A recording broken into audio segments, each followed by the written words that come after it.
If you are over 40 and still chasing the number on the scale, you might be trying to solve for the wrong problem. Welcome back to the Begin Within Health Show.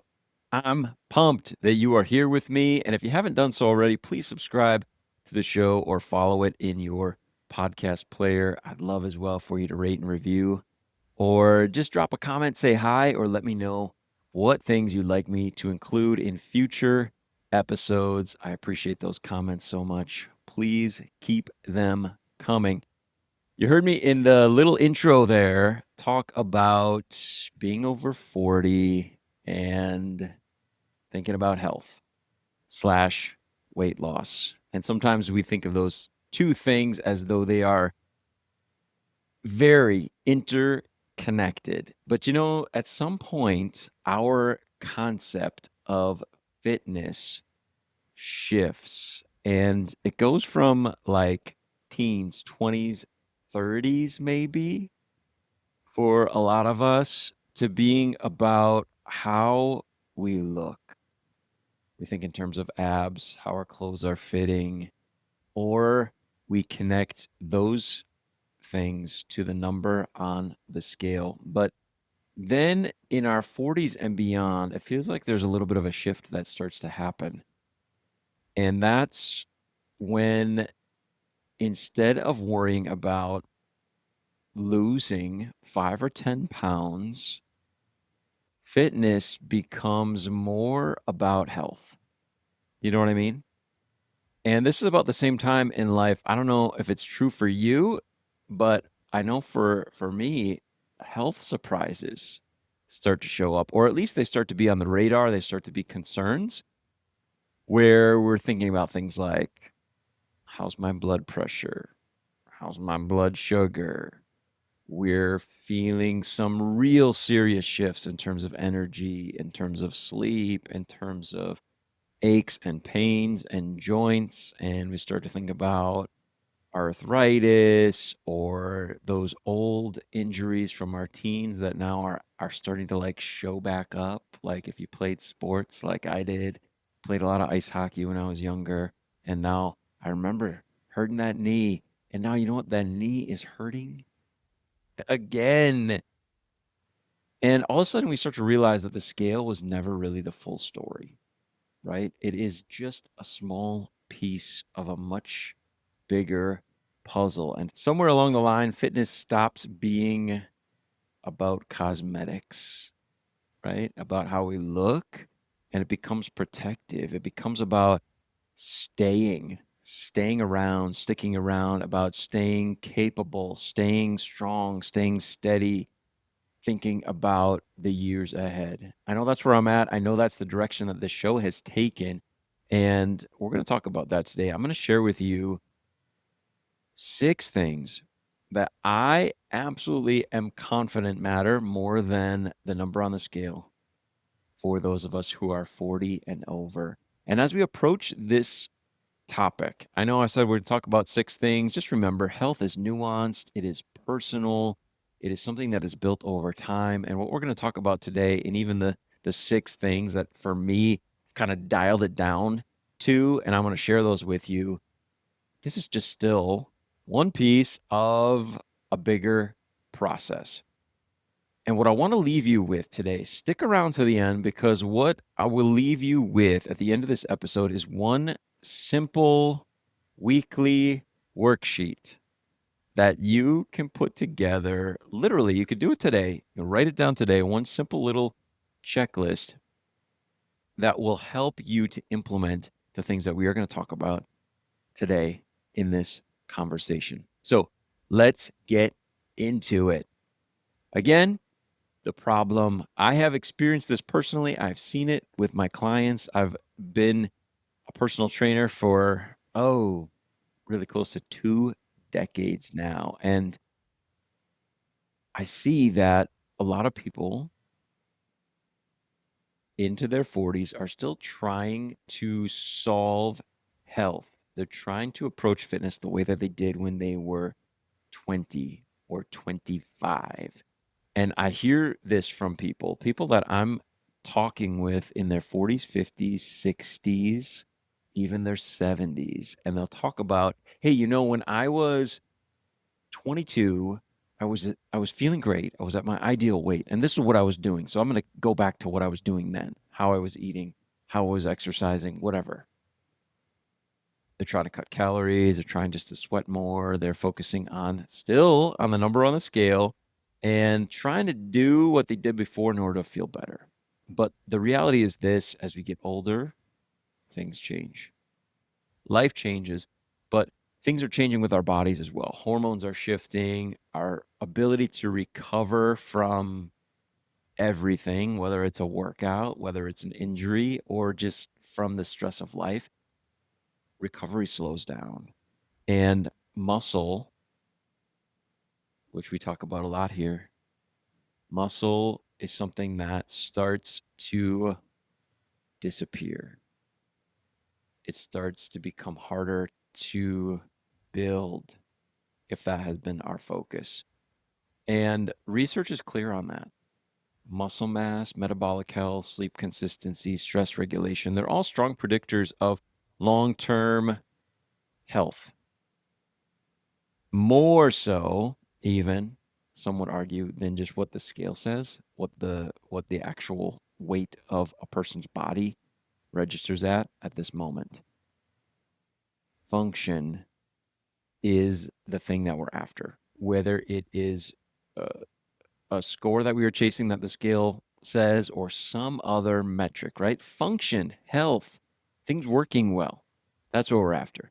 And that's why I wanted to sit down and put together some of my thoughts as well as what I've learned from the research I've done, both in person working with clients for all these years, as well as the reading that I continue to do and love to do, is to be able to put this into a little checklist for you, a practical episode, 6 things that matter more than weight loss, low fluff, high value, all right, for you. So let's go through the list that I have for you. Number 1, we're talking about strength. And we are talking about strength training. If you're over 40, strength training is super important.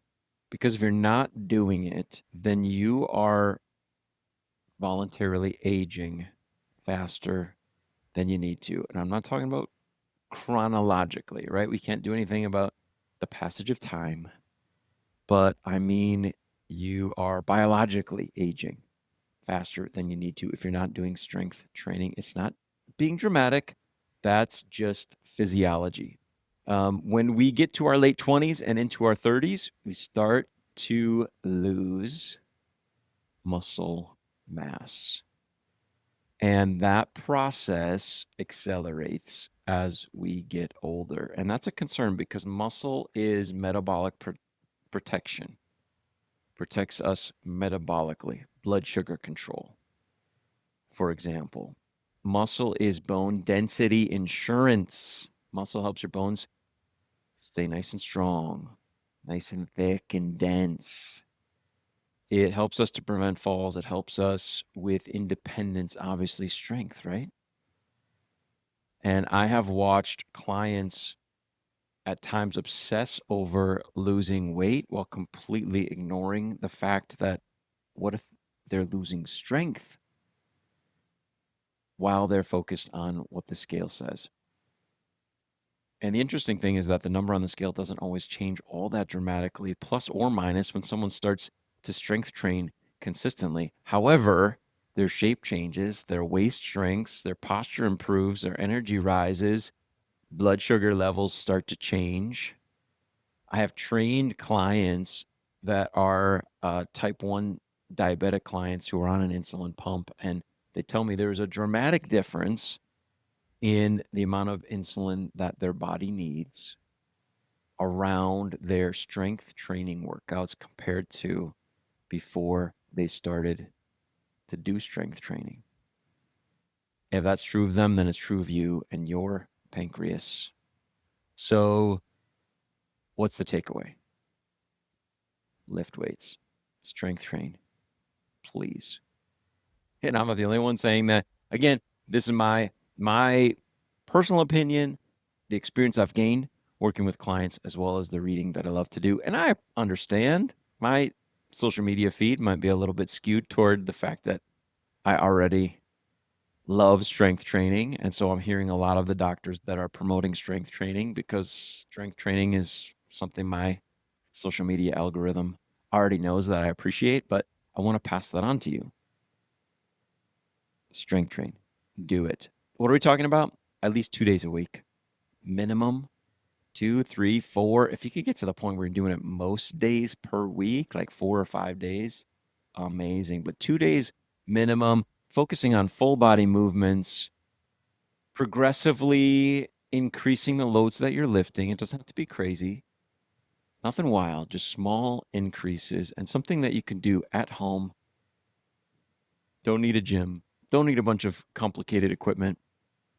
Strength is the new anti-aging strategy. Remember that. Strength training, that's number 1 on the checklist of things that are more important, I believe, than weight loss. Here's another one. Second one, protein. Protein at every meal. For me, huge. This one could change everything for you. Again, muscle, you know. What that is on your body, that's your protein. So you need it coming in if you're going to make sure that you are hanging on to what you have. And statistically, most adults over 40 are under eating the recommended amount of protein. When that is low, then muscle retention suffers. Okay. Research consistently shows that adults benefit from eating higher protein than what most people are doing. Okay. And that's not just one huge serving. Don't try to get it all in at once. That almost is not going to work. You're going to have to eat a whole lot unless you're focusing on eating protein throughout the day. One high protein meal is not going to do the trick if the rest of the day it's a bunch of carbohydrates and fats. Okay. And here's what I've experienced personally, as well as what my clients have experienced when they dial up the amount of protein that they're consuming, their cravings drop. The wild hunger, like storm the pantry, give me whatever is easy. I'll take that candy bar. Yes, right now.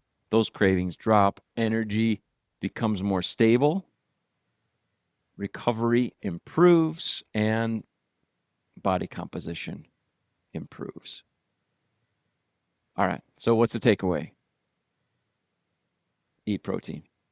Make sure that your first meal of the day has plenty of protein. We're talking about 25 to 40 grams per meal if you can. Look for whole food sources first. Supplement if you absolutely need to. Do it sparingly, intelligently. You don't need a diet. Just focus on whole foods, more protein generally. And I realize that for some listening, hey, you're thinking, I got that checked off, Nate. You've talked about this before. It's something I'm already working on. Great. Awesome. Check that one off the list. But that's number 2 on our list today of things more important than what the scale says, and that is how much protein you're eating. Okay. Number 3, sleep consistently. Sleep is now we're understanding something that contributes greatly to the regulation of your metabolism. It's not just a luxury. It's not like, oh, really? You slept 8 hours? That must be so nice. This is what we all need. And we're talking about 7 to 9 hours. When sleep drops below the minimum amount that you need, guess what happens? Hunger hormones increase, insulin sensitivity decreases, stress hormones rise, cravings increase. We have some issues, right? We start to have some unhealthy habits that could easily form if we're getting below that minimum required amount. And something that clients have confirmed for me on poor sleep weeks, workouts feel harder. Patience is lower. It affects their relationships with others, maybe even their decisions at work. those kinds of things. Food decisions as well get sloppy. What's the message? Sleep is upstream discipline. You might think, oh, I need more discipline. I need more willpower. Maybe you need more sleep. Sleep is upstream discipline. Think about it that way. All those decisions become easier when you get enough vitamin S. Sleep. So, what does that look like? Healthy sleep? Go to bed at the same time most nights. That is a huge one.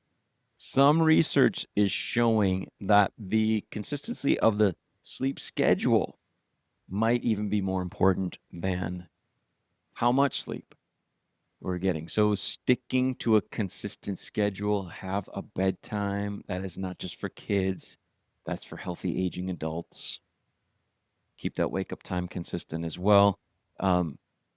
Protect that 7 to 9 hours. I don't even want to talk about 8 hours anymore. That's like middle, that's average for me. 7 is my new minimum. We talk 7 to 9 hours, okay? For some, I used to hear 6. I don't know if you did as well, but that used to be like my target because someone said, "Oh, you can do good on 6." I don't know where I heard that. It's probably still out there. Throw a comment in if you've heard about that. But for me, as soon as I heard that, boom, 6. That's what I always thought. 6 was good, right? 10 p.m. to 4 a.m. for a good amount of my life. That was the 6 that I shot for. Whoa. Right? Okay, so 7 now is my new minimum. 9 is my new acceptable maximum target. Okay? I don't know. I find it hard to get that much personally, but if I can get between 8 and 9, whoo, man, I'm doing good. I'm feeling good. I'm thinking good. I'm moving good. Yeah, that's where it's at. Energy's good. So you can't out-train chronic sleep deprivation. And again, it's one of those things. Get it in line and see what happens. Getting enough sleep affects every cell in your body. So if you're out there working out, counting calories, feeling like you're doing everything you possibly can, but not giving any attention to sleep and you're not getting the results that you want, go look at that sleep schedule. Give some attention to it. That's number 3. All right, we already talked about strength training, kind of those, I don't know, I'll call them exercise sessions. Number 4, something more important than what the scale says would be the input of daily movement. This is outside of workouts is what I'm talking about. I'm not talking about those workouts now, minimum 2 a week, we said, right? Maybe you're getting 3, 4, 5. Great. But I think one of the biggest misconceptions of fitness is that we can get those workouts in and then we can just sit around the rest of the time. Can have that entirely sedentary lifestyle outside of those workouts, and that the workouts are somehow gonna magically transform us, even though the rest of the time we're just sitting. One of the huge things that is going to support your health, especially as you age, is just moving in general. Moving as much as you can. That's going to impact your metabolic health. That's going to impact um, how you're feeling mentally. The more you move, the better. I haven't seen a lot of research on this, but I thought it was kind of cool. This was a few years back, but sitting is the new smoking, they used to say. And I repeated that. I thought that was an interesting way to look at the potential damage that sitting around does for us. Again, I'm not saying it's a one-on-one comparison, but understand that sedentary lifestyle, even if you're getting those workouts in, isn't going to support your health. Walking matters. Movement between workouts matter. Adding those steps, maybe tracking them from time to time, looking how you're doing it on daily steps, right? 7,000, 8,000, 9,000, 10,000. Just see how it is and see if you can ratchet it up a little bit. Especially from what I've seen, walking after meals can help a lot. So you get those last few bites down, take a walk, move around.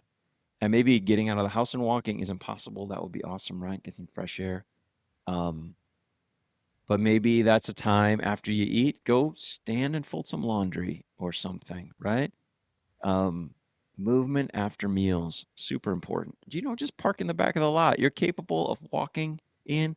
We're not in that big of a hurry that we can't take an extra minute to walk in from the back of the lot, wherever you happen to be parking your car. Walk around while you're on the phone. If you got a phone call, if you can. Set a movement alarm. I don't know. Little things like that can make a big difference. Daily movement protects your metabolism and your health overall in ways that just, you know, I worked out this morning and then the rest of the day I sat around. Can't do. That focus can't accomplish as much as just consistent movement as often as you possibly can throughout the day. That's number 4. I believe that matters more than the number on the scale as far as the impact on your health. How much movement are you getting in? Movement, move your body. Okay, let's go to number 5. We're talking about stress, and I'll call this one sleep, or not sleep. Obviously, sleep affects stress.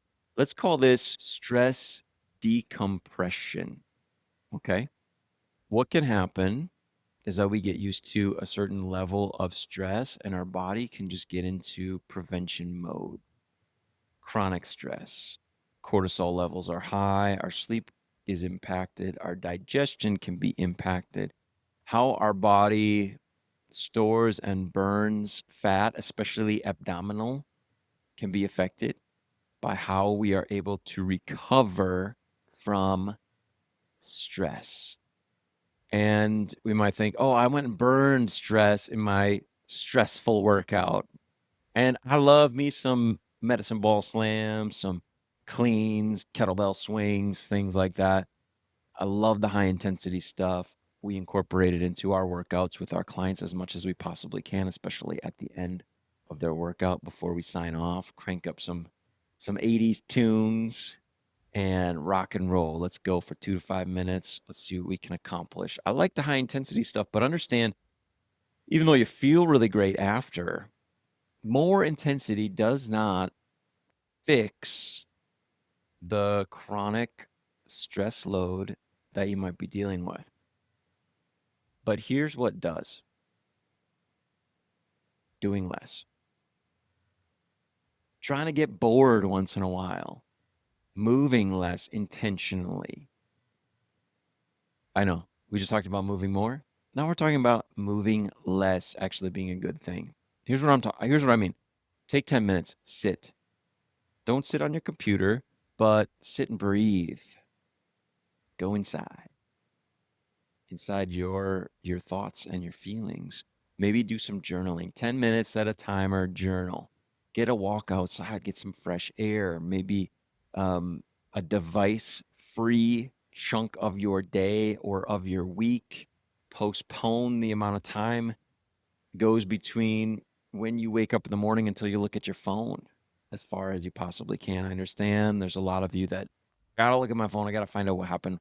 I really do gotta find out what happened while I was sleeping, because the role that you play in this world is that critical. But for some of us, it's not.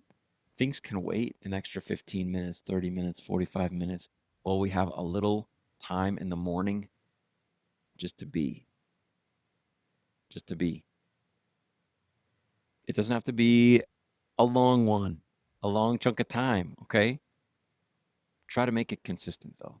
Your nervous system needs to have some time to recover, to just rest, truly rest with some real inner awareness so that you can just feel safe. You don't have to be accomplishing things every moment of the day. And the interesting thing is that when you take time to do this, this might be one of the biggest and best and most powerful and healthy accomplishments of your entire day if you can just get some time to decompress.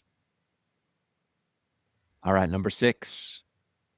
Things that I think are going to impact your health more than just the number on your scale. And I talked about this one recently and I got a lot of good feedback from you.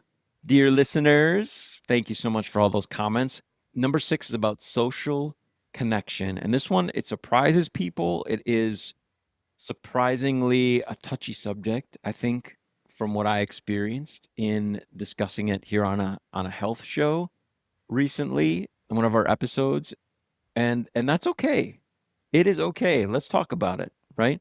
Social connection. It kind of surprises people, but apparently loneliness, a lack of meaningful social connection is associated with a higher mortality risk. And here's what I've observed, even just with the community that I have seen built around exercise and fitness is that people who train with others stick with it longer. People who exercise with others, they do it. They make it a bigger part of their life than those who do it alone. They feel supported and they're more likely to have a more meaningful change and they enjoy it more. Health is easier in a community.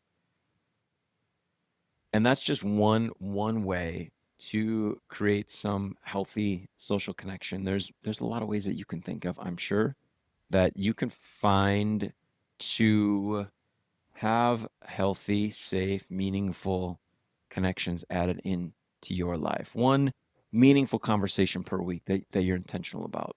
Finding someone to exercise with. If you got to do that, more movement, do it with somebody else. Take a walk at lunch with a coworker that you really enjoy.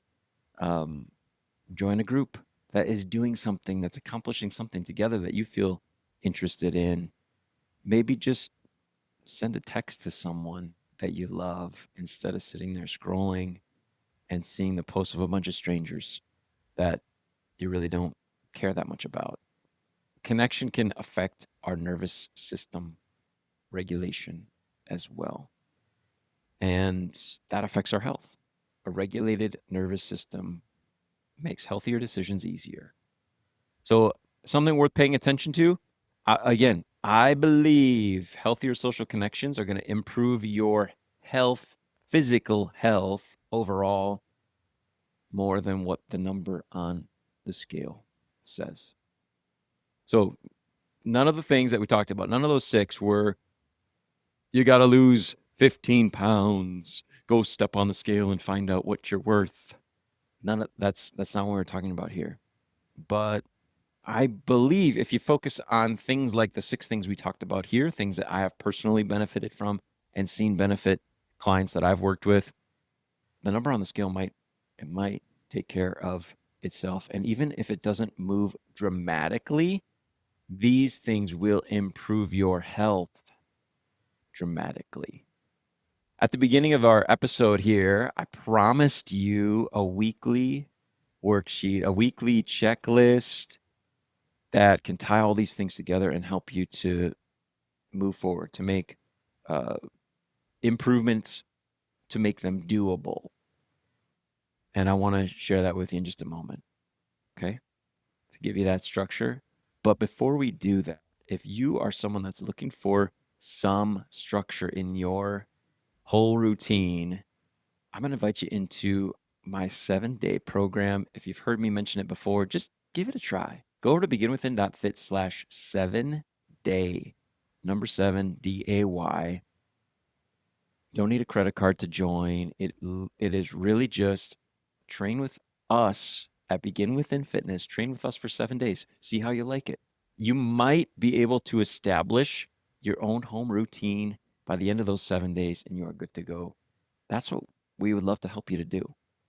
If after the 7 days you want to continue to work with us, obviously we would love that too. But there is no commitment to stick around. Again, no credit card to get in on the 7 days and start working with us. And we really do specialize in working with those that are 40, 50, 60. We have lots of clients in their 70s, lots of grandparents. We love to help stay strong and active. So get over there, beginwithin.fit/7day. You would literally have nothing to lose. Let's go. Now, let's talk about that framework I mentioned, the plan I promised you. Because if you don't know a target, how are you going to hit it, right? We talked about some specific things in our 6 points that we covered in the conversation, but if you don't have a target, you don't have the bullseye, you don't know what that is, how are you going to know if you hit it or not? And if you don't measure your adherence to how closely did I get to the bullseye, how are you going to know what to adjust? Sometimes we're just, well, I'll just try, right? And that's fine as long as you're actually trying. But if you want to really dial it in, here's something that you can do. Take out a piece of paper or your phone and make this list: strength, protein, sleep, movement, stress, connection. Those 6 things. Now, what I want you to do is plan the week. In terms of those 6 things, just tell the list, tell yourself what you want to accomplish this week in those areas. Like strength, I'm going to do 2 5-minute strength workouts this week. Protein, I'm going to have 30 grams of protein every day at breakfast. Sleep, I'm going to be in bed by 10 p.m. Movement, I'm going to park at the back of the parking lot everywhere I go. Stress, I'm going to take one walk outside this week. Connection, I'm going to meet one old friend for coffee this week. Just set some targets in each of those 6 areas. Plan something and then see how it goes. At the end of the week, look back at your checklist and take note of how did things go? Do I need to make these targets easier to hit? Do I need to progress some of them because I was able to easily hit the ones that I set for this week, right? Just take a look back and adjust for the future. You're going to be able to keep on moving forward and becoming a healthier version of yourself. And I honestly believe if you just did that for the next month, you're going to feel different. Your health is going to drastically improve, even if the scale barely moves. And that's the game. Becoming a better version of ourselves. Remember, along in this process, your health is personal. Just keep noticing what works for you. Keep making adjustments as needed. And keep taking good care of yourself.